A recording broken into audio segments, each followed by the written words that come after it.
judokate la plus titrée de l'histoire, Clarisse Agbenienou a failli de jamais rien savoir du destin extraordinaire qui l'attendait. Comme elle l'a confié à Audrey Crespo-Mara, elle est née morte et les médecins voulaient la débrancher. La judokate franco-togolaise de 30 ans Clarisse Agbenienou a failli de ne jamais voir le jour. Avant de réaliser ses multiples exploits, 6 fois championne du monde, dont la dernière 11 mois après son accouchement, cette femme forte, combative et courageuse engagée pour la cause des femmes a connu de multiples obstacles. L'un d'eux remonte à sa naissance, en 1992. Ce dimanche 28 mai, la sportive sera l'invitée d'Audrey Crespo-Mara dans le portrait de 7 à 8 sur TF1. Comme elle l'a détaillé dans un extrait mis en ligne sur le compte Instagram de l'émission, Clarisse Agbenienou ne respirait pas lors de sa venue au monde. Le personnel médical l'a alors crue morte, incitant sa famille à la débrancher. Mais la judokate la plus titrée de l'histoire s'est battue jusqu'au bout et s'est réveillée au moment ultime où tout le monde, sauf sa famille, pensait qu'il n'y avait plus d'espoir. Clarisse Agbenienou, je ne respirais pas.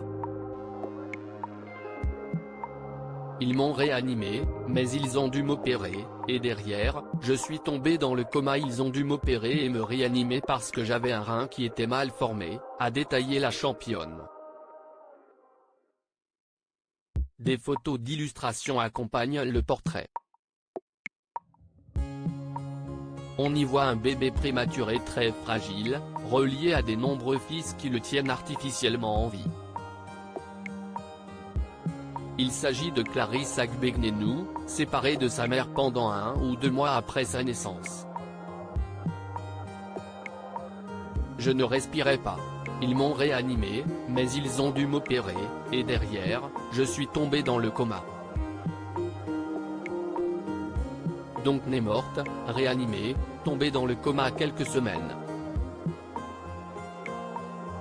La sportive a raconté à Audrey Crespo-Mara qu'à la suite de ce constat, les médecins ont dit à ses parents qu'il n'était plus possible de la réanimer, qu'elle n'allait pas revenir.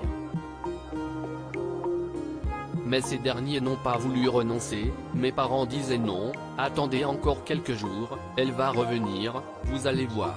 Quelques jours ont passé, et si est finalement au moment le plus critique que le miracle s'est soudain produit, un beau jour, ils sont venus, et ils se sont dit, bon, là, si est trop tard.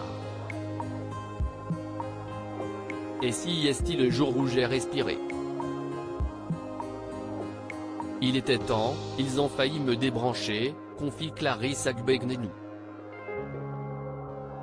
Combative également pour faire évoluer les statuts de la fédération aujourd'hui, en dehors du sport, cette warrior dès la naissance, comme la qualifient plusieurs internautes à juste titre, cultive des passions saines.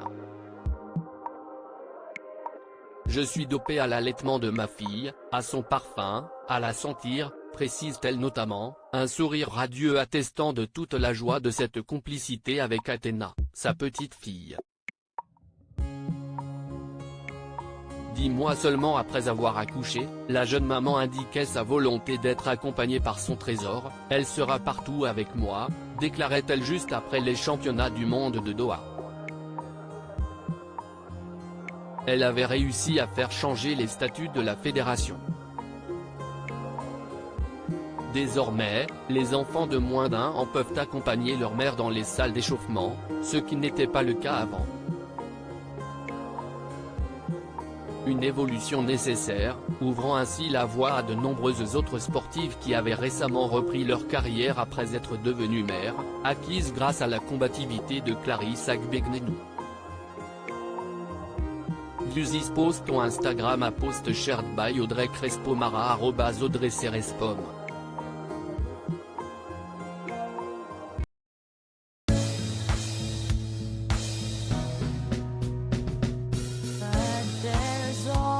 Times through the rough times I